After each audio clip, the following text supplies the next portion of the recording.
네. 뉴스 3 바로 한번 가보겠습니다. 권순우 기자님 어서 오십시오. 안녕하세요. 3프로TV의 권순우 취재팀장입니다. 어서 오세요. 네, 반갑습니다. 네. 첫 번째 뉴스부터. 첫 번째 뉴스 바로 가겠습니다. 네, 바로 가요. 첫 번째 뉴스. 정말 그 지긋지긋한 무역 수지 적자 네, 끝났습니다.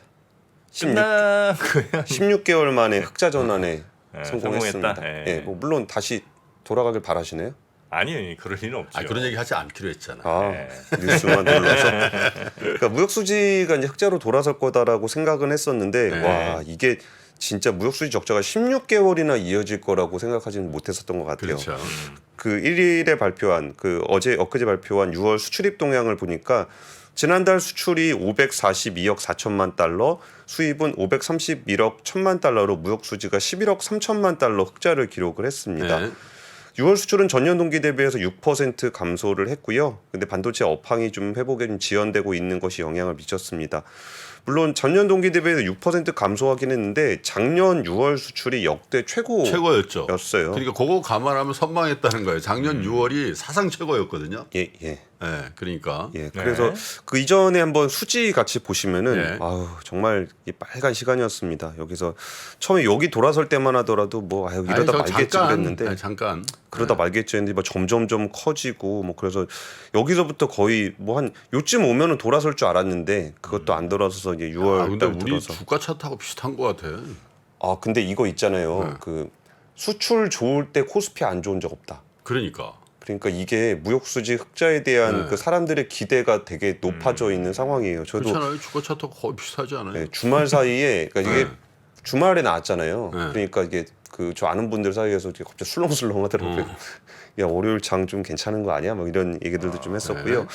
이게 품목별로 살펴보면은 반도체는 여전히 안 좋았습니다만 자동차가 58.3%나 늘었고요. 일반 기계나 선박, 2차 전지가 되게 좋았습니다. 선박 같은 경우도 요새 선박 계속적으로 보내고 있잖아요. 인도하고 있잖아요. 그러다 보니까 98.6%. 2차 전지 같은 경우도 이렇게 수입해 오는 것도 굉장히 많긴 많아요. 중국에서 이제 원자재 같은 걸 수입해 오는 건 좀 많지만 2차 전지 수출도 지금 굉장히 많이 늘고 있습니다. 지난달까지는 적자였던 것 같은데 저것도 흑자 전환한 것 같은데. 예. 그러니까 6월 달에 그 20일까지 해서 한번 전환된 거를 흑자 전환하는 걸 보여드린 적이 그렇군요. 있었는데 지금 이렇게 돼 있고요. 이게 근데 지금 좀 이따가 좀 설명을 드릴 건데 석유 제품이나 석유화학 제품이 여전히 안 좋습니다. 마이너스 22%, 네. 석유 제품 마이너스 40%. 사실 반도체 같은 경우는 이제 조금 더 개선되는 모습을 보이고 있는데 석유 제품 쪽은 조금 어려울 것 오늘 같아요. 뉴스 3에서도 그 관련해서 다루시더군요. 예. 그렇게 LG화학이 공장을 판다. 공장 팔려고 합니다. 쇼킹한 뉴스죠. 그리고 국가별로 살펴보면요. 중국이 이제 마이너스 19%로 줄었고, 그러니까 미국이 원래 좀 좋았는데 이번에 보합 정도 됐습니다. 네. 근데 EU라든지 중남미가 좀 플러스로 전환이 되는 모습을 보였는데요. 수출액을 보면 대중 수출액을 보면은 이제 조금 늘었습니다. 그러니까 2023년 올해 1월에 한 92억 불 정도 되던 게 지금 6월에 105억 불로 늘어난 걸로 봐서는 조금은 좀 살아나고 있는 모습이 나타나고 있고요. 수출 감소율 같은 경우도 1월에 16.4%에서 6월에 6%대로 많이 내려왔어요. 네. 그래서 여기서 플러스 전환되기를 기대를 해보고 있습니다. 그리고 우리가 좀 제일 많이 기대하는 거는 반도체잖아요. 그렇죠. 근데 반도체 증감률이 거의 한 41%까지 높아졌다가 지금은 28%까지 내려와 있는 상황입니다. 28% 마이너스예요. 그래도 그 꾸역꾸역 내려오고 있는 게 좀 가격 빠진 거 감안하면 적어도 그나마 선방이라고 봐야 되겠네. 그렇죠. 이게 작년 6월에 3달러 하던 게 네. 지금 1.36달러니까 네. 거의 한 3분의 1 토막은 아니지만 한 거의 한 그러네요. 60, 40%대에 있는 거죠. 전체 수출이 는 건 아니고 수출도 줄었는데 수입이 더 주는 거죠. 수출 6% 줄고, 그렇죠. 그죠? 네. 수입은 두 자리 숫자 줄고, 에너지 가격이죠. 에너지 가격이 많이 떨어진 점 영향을 미쳤습니다. 지난달에 수입은 원유가 28.6%가 줄었고요. 가스가 0.3, 석탄이 45.5%. 그래서 전체 에너지 수입이 27.3% 감소를 해서 전반적으로 수입은 11.7% 감소했습니다. 그러니까 수출액은 6% 감소하고 수입액은 11.7% 감소하다 보니까 무역 수지가 그래서 흑자를 흑자들은 기록하게 이제 뭐 됐습니다. 불황형 흑자다. 또 이렇게.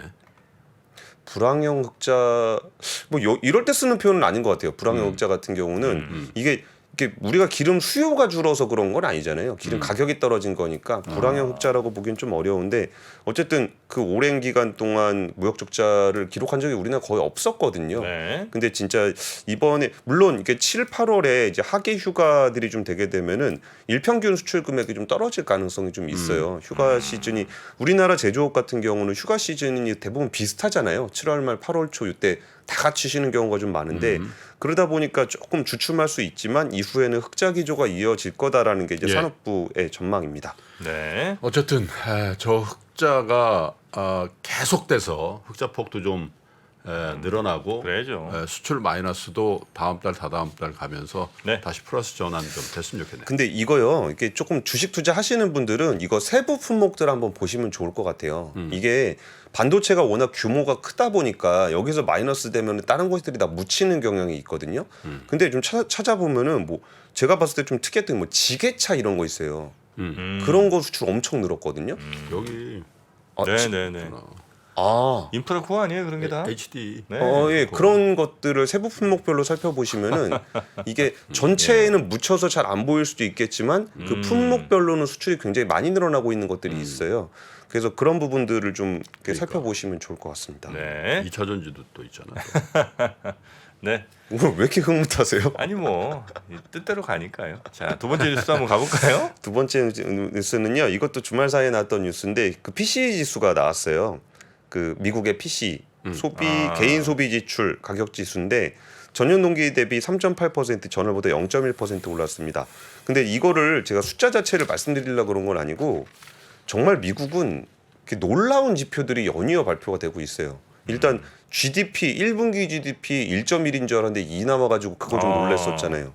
그리고 고용은 또 고용대로 굉장히 좋게 나왔었잖아요. 네. 근데 지금 PC가 지금 연준에서 가장 신경 쓰는 물가 지수잖아요. 근데 이게 이 그러니까 전년 대비 상승률이 4월에 4.3%였거든요. 네. 근데 이게 0.5% 포인트가 축소가 돼서 2년 만에 최소폭 상승을 기록하고 있어요. 그러니까 경기 좋고 고용 좋고 물가 근데 잡히고. 물가는 잡히는 모양새. 골디락스네. 골디락스죠. 또 골디락스. 그래서 그러니까 주가가 많이 떴죠. 그러니까 지금 주가 많이 떠서 다들 불안해하고 있잖아요. 그러면서 야 이거 너무 올라가는 거 아니냐. 경기 침체는 분명히 올 것 같은데 이거 언제 오냐 이런만 얘기하고 있고 지금은 버블이니까 이거 잡을 수 있는 거는 뭐 연준밖에 없다 이런 얘기들 하고 있잖아요. 근데 여기서 뭐 PC 지수가 뭐 예상했던 거보다 좀 전문가 전망치하고는 일치했는데 전년 동월 대비해서 뭐 전월 대비해서도 0.5%포인트가 축소가 되고 있으니까 상승률이 그러니까 이게 좀 이래도 되나 싶은 그런 게 좀 있긴 있습니다. 물론 세부적으로 따져보면은 근원 PC 같은 경우에 그러니까 에너지하고 식료품을 제외한 근원 PC 같은 경우는 4.6% 전월 대비 0.3%로 여전히 높은 수준을 좀 보이고 있거든요. 그리고 이제 전년 대비해서 오름폭은 4월에 4.7이었으니까 4.7에서 4.6으로 조금 낮아진 것밖에 안 되긴 해요. 근원만 따지면. 그리고 이제 거기서 그 제롬 파월 의장이 얘기한 대로 비주거 서비스 부분의 물가 상승세가 잘 안 잡히고 있는 거는 맞아요. 근데 어쨌든 전체적인 PC가 굉장히 좀 좋게 뭐 생각보다 잘 떨어지고 있는 것처럼 나오기 때문에 여기에 대해서 시장 입장에서는 굉장히 좀 긍정적으로 해석할 여지가 좀 많은 것 같아요. 네, 안 그래도 네. 지금 AI를 중심으로 해서 굉장히 강한 매수세를 형성을 하고 있는데 이런 것들을 이렇게 누르기에 나오는 그 물가지수 수치로는 굉장히 오히려 긍정적인 방향으로 좀 보여주고 있다라는 것에서 PC를 좀 말씀을 좀 드렸습니다. 그래요. 네. 그래서 우리나라는 지금 수출 지표가 굉장히 좀 이제는 턴어라운드하는 모습을 보이고 있고 미국에서는 여기서 뭐 더 이상 잘 안 떨어질 거라고 생각했던 뭐 물가지수까지도 좀 내려오고 있는 상황이라 네. 이렇게 좋기만 한 거는 마음이 좀 불안한. 괜찮습니까? 아, 괜찮아요. 네, 불안해하지 마세요. 저게 전형적인 이제 배드 이즈 굿의 사고 방식이거든. 안 돼. 나쁜 게 좋은 거다. 네, 안 돼. 그러니까 막 뭔가 좋으면 불안해요. 그러니까 거의 내가 보니까 우리나라 사람들이 그게 그 성향이 강해. 좋으면 불안해. 그러니까 뭐 이렇게 뽑기 같은 거 할 때도 난 안 될 거야 그러면서 뽑잖아요. 아주 한 사람들은 진짜 그리고 약간 뭐라고 할까 이런 그 좀 패권에 가까운 나라들 특징이 뭐냐면 좋은 거야. 근데 좋으면 약간 이래도 되는 거야. 우리 국가대표 축구 이기고 싶으면 못 보잖아요. 내가 보면 진다고.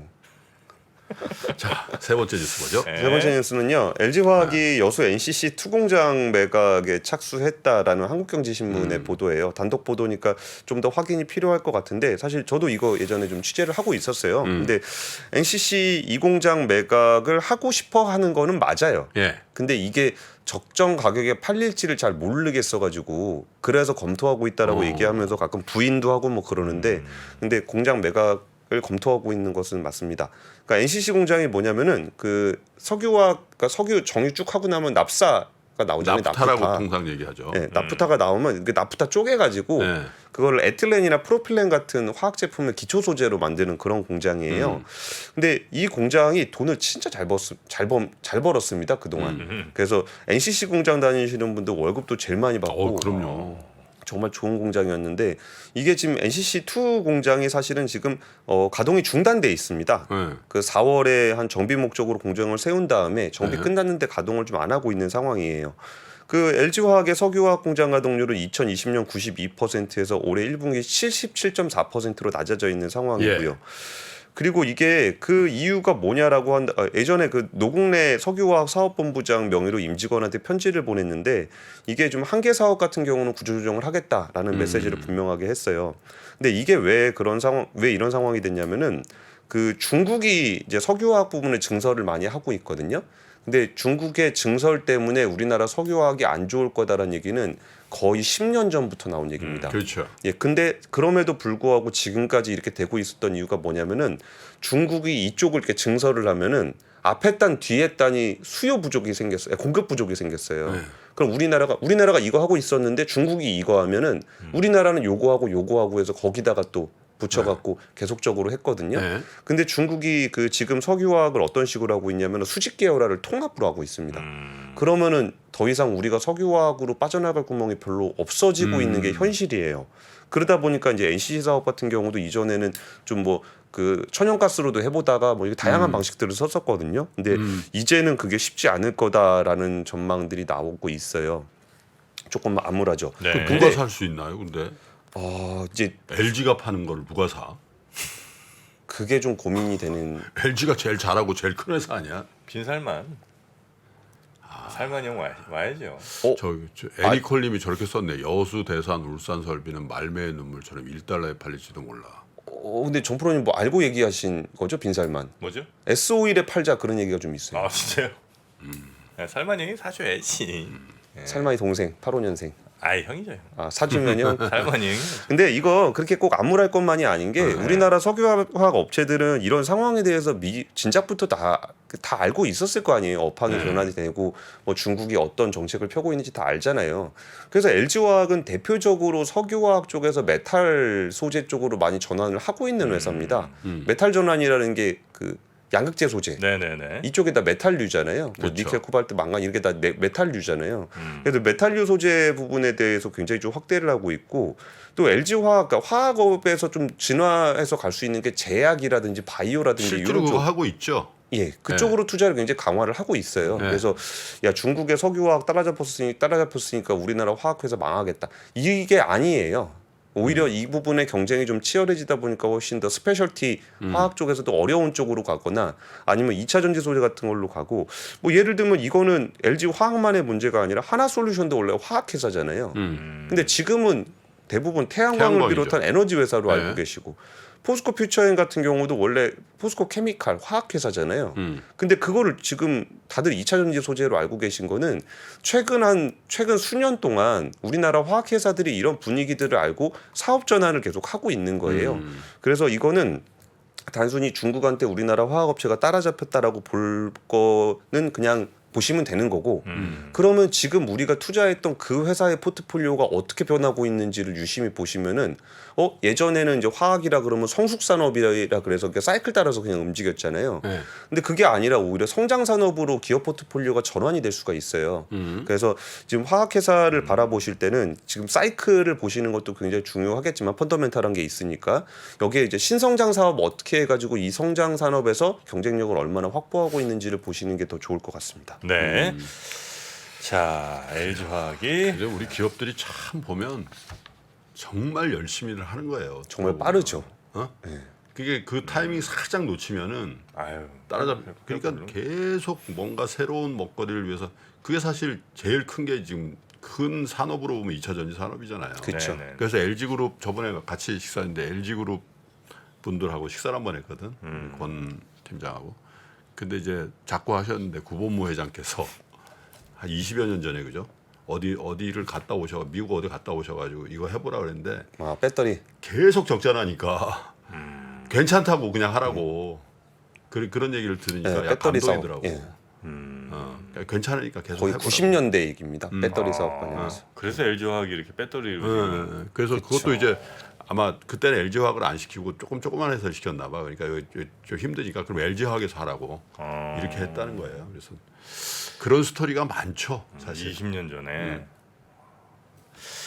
자, 하여튼 뭐 그런 기업 그분 참 너무 일찍 돌아가셨어. 구본무 회장이. 자, 그러면 오늘 뉴스삼은 이 정도로 정리를 하고요. 저희가 자본시장법 통과된 그 부분을 좀 네. 알아놔야 되니까 예. 그 얘기 바로 이어서 좀 가겠습니다. 자, 금융위원회 이윤수 국장님 모시죠. 네, 권순희 선생님 고생 많으셨습니다. 네, 감사합니다. 예. 복잡하고 어렵게 느껴지는 재무제표와 용어들 친절한 투자 멘토 사경인 마스터가 매주 새로운 콘텐츠로 알기 쉽게 설명해드립니다. 재무제표 분석과 포트폴리오 구성, 뭐 양대 재무제표라고 그러면 대차대조표랑 손익계산서가 있거든요. 매수 매도 방법, 이렇게 사는 게 좋겠네. 이렇게 사면 좋겠다. 근데 이렇게 살려면 뭘 해야 되냐면요. 나머지 3분의 1은 놔둬봅니다. 어디까지 가는지. 실전 투자 팁까지 알려드립니다. 오직 3프로 멤버십에서만 만나실 수 있습니다.